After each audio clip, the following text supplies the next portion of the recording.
नमस्कार बच्चों, गणित की कक्षा में एक बार आपका फिर स्वागत है। तो यहाँ हमारे पास 13वां प्रश्न है, जिसमें हमें ये दिया है कि ये बिंदु जो दे रखे हैं 3, k और k, 5 से बिंदु 0, 2 की दूरियां बराबर है। यानी ये जो बिंदु आपके पास है, इसकी दूरियां जो है वो इन दोनों बिंदुओं से समान दूरी पर है। तो हम क्या करेंगे, इस 0, 2 को यहाँ लिखेंगे ऊपर, इसकी इन दोनों से समान दूरी पर है। तो इस प्रकार से ये हम क्या करेंगे, पहले AP निकालेंगे, फिर BP निकालेंगे। तो बच्चों इसको बिल्कुल उसी प्रकार से करना है जैसे 11वां प्रश्न किया था। तो मैं आपको इसका तरीका बता रहा हूँ, सिर्फ आप खुद हल करेंगे इसको।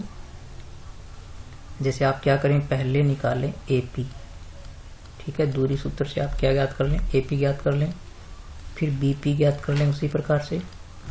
और फिर आपको चूंकि ये दिया हुआ है कि चूंकि AP किसके बराबर है, BP के बराबर है, तो आप बिल्कुल उसी प्रकार बराबर रख के दोनों वर्ग करेंगे तो इसमें K का मान निकलेगा। तो बिल्कुल आप उसी प्रकार से आप इसको हल करेंगे।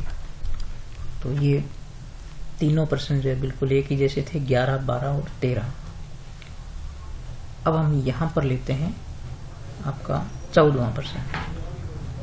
तो आपको ये कहा है कि बिंदु P के निर्देशांक आपके पास है A cos theta B sin theta, और Q के निर्देशांक है -A sin theta B cos theta. तो आपको सिद्ध करना है कि ये OP square plus OQ square बराबर होगा A square plus B square. जहां पर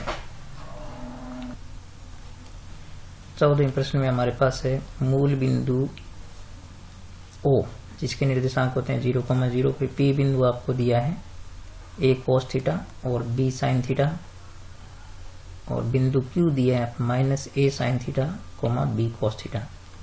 तो हमें ये प्रूव करना है यहाँ पर कि OP square plus OQ square equal to होगा A square plus B square. ये सिद्ध करना है। तो इसके लिए हमें पहले क्या करना पड़ेगा, OP दूरी निकालनी पड़ेगी। तो OP दूरी निकालेंगे तो आपको पता है दूरी सूत्र लगाएंगे। तो OP बराबर होगा √ x2 माइनस x1 का वर्ग प्लस y2 माइनस y1 का वर्ग। अब हम यहाँ पर देख सकते हैं कि यहाँ पर है OP स्क्वायर और यहाँ पर OP है, तो हम क्या करते हैं, यहाँ पर दोनों वर्ग कर देते हैं। पहले ही वर्ग कर लेते हैं दोनों तरफ, दोनों ओर वर्ग करने पर, तो दोनों ओर वर्ग करेंगे तो यहाँ जो है ये OP स्क्वायर हो जाएगा। यानी OP स्क्वायर बराबर हो गया x2 माइनस x1 का वर्ग प्लस y2 माइनस y1 का वर्ग, ठीक है। तो यहाँ पर हम क्या करते हैं, ये OP ले रहे हैं, तो ये x2 y2 हो गया और ये x1 y1 हो गया। तो यहाँ से हम इसमें वैल्यू पुट करते हैं। तो x2 आपके पास होगा, सॉरी ये वर्गमूल नहीं है, तो x2 हमारे पास होगा A cos थीटा, यानी A cos theta minus x1 है 0, इसका वर्ग हो गया, प्लस y2 आपके पास होगा B sin थीटा, और y1 आपके पास है 0, इसका वर्ग हो गया। तो यहाँ हम देख सकते हैं कि इसमें 0 घटाएंगे तो ये A cos थीटा बचेगा और ये B sin थीटा बचेगा, इसका वर्ग हो जाएगा। तो इस प्रकार से ये आपके पास है OP स्क्वायर बराबर होगा A cos थीटा का वर्ग हो जाएगा और प्लस में हो गया B sin थीटा का वर्ग, ठीक है। अब यहाँ पर हम इनका वर्ग करेंगे तो ये A square cos square theta हो गया, प्लस ये हो गया B square sin square theta, ठीक है बच्चों। ये आ गया आपका OP स्क्वायर, ये पहली इक्वेशन आ गई, तो इसका नाम रख लेते हैं पहली इक्वेशन। और अब हम OQ स्क्वायर निकालते हैं। तो इसी प्रकार से हम OQ स्क्वायर लेंगे तो यहाँ वर्गमूल नहीं लेंगे, तो दूरी OQ स्क्वायर जो आपके पास होगी OQ स्क्वायर, वो हो जाएगी x2 माइनस x1। तो यहाँ पर x2 ये हो जाएगा, तो ये हो जाए -A sin थीटा, और माइनस में x1 यही होगा, तो 0 का वर्ग हो गया plus b cos theta minus 0 का वर्ग हो गया। तो यहां से आप देखते हैं 0 घटाएंगे तो ये आपके पास आ जाएगा माइनस a sin थीटा का वर्ग हो गया प्लस यहाँ हो गया b cos थीटा का वर्ग। तो इसका वर्ग करेंगे तो ये आपके पास आएगा a square sine square theta plus b square cos square theta. तो ये आ गया आपके पास ओ क्यू स्क्वेयर। ठीक है, यहाँ भी ओ क्यू स्क्वेयर। तो ये आपकी होगी सेकेंड इक्वेशन। ठीक है, अब हम इन दोनों समीकरणों को क्या करते हैं, जोड़ देते हैं। समीकरण 1 व 2 को जोड़ने पर, तो जोड़ेंगे तो ये हो जाएगा आपके पास लेफ्ट में लेफ्ट जुड़ेगी तो O P square plus O Q square बराबर हो गया ओ पी स्क्वेयर आपके पास ये है A square cos square theta plus हो गया आपके पास B square sine square theta और ए ओ क्यू स्क्वेयर आपके पास हो जाएगी A square sine square theta plus B square cos square theta. अब यहाँ पर आप देख सकते हैं कि ये जो है ए स्क्वेयर को बनाता है इन दोनों में, तो हम इन दोनों को साथ में ले लेते हैं।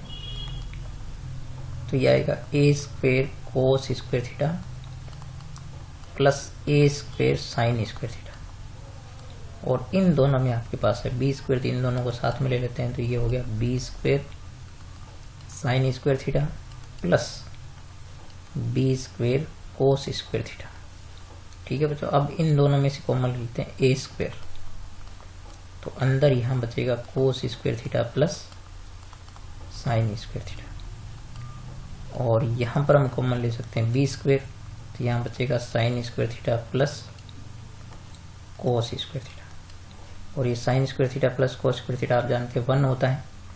तो ये हो गया ए स्क्वेयर इंटू 1 और यहाँ हो गया बी स्क्वेयर इंटू 1। तो ये आ गया आपके पास ए स्क्वेयर प्लस बी स्क्वेयर।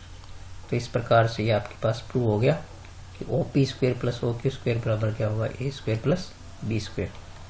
तो इसमें पहले क्या है ओ पी दूरी निकाली, फिर ओ क्यू निकाली और दोनों को जोड़ दिया। तो थोड़ा सा सरलीकरण इसका वो थोड़ा ध्यान में रखना है, बाकी इसमें ऐसी कोई मुश्किल वाली बात नहीं है। तो आज हमने ये प्रश्न किया इसका। तो आपको पहले तो ये जो प्रश्न है आपका यहाँ पर 13वां, ठीक है, ये 13वां प्रश्न आप खुद करेंगे यहाँ पर इस तरीके से और ये 14वां प्रश्न आप 2-3 बार इसको करके देखेंगे, बार बार वीडियो देखेंगे तो आपको समझ में आ जाएगा। अब हमारे पास यहाँ जो 15वां प्रश्न है इसमें बच्चों आपको ये दिया है कि आपके पास ये जो 2 शीर्ष हैं तीसरा शीर्ष समबाहु त्रिभुज का ज्ञात करना है। तो ये प्रश्न मैं आपको नेक्स्ट वीडियो में कराऊंगा। ठीक है, ये बड़ा प्रश्न है। कुछ जो विविध प्रश्नमाला के प्रश्न है उनके बारे में भी अपने डिस्कस करेंगे कि कौन से उसमें प्रश्न नहीं करेंगे, कौन से करेंगे, क्योंकि इन 9.2 हटा दीजिए तो 9.2 से संबंधित जो भी सवाल है उसमें वो हट जाएंगे। बाकी उसमें कुछ प्रश्न है उसके बारे में अपने डिस्कस करेंगे। तो ये जो 14 प्रश्न आपके हो चुके हैं, आप इनको बार बार देखा करें और बार बार देखेंगे तो आपको समझ में आएंगे, क्योंकि इसमें से बड़ा प्रश्न आएगा तो थोड़े से ये आपके लिए सरल करने में ध्यान रखने वाले प्रश्न हैं, क्योंकि थोड़ी सी भी गलती होने पर ये सवाल सही नहीं हो सकते। तो आप इनको बार बार देखा करें। तो मिलेंगे अगली क्लास में।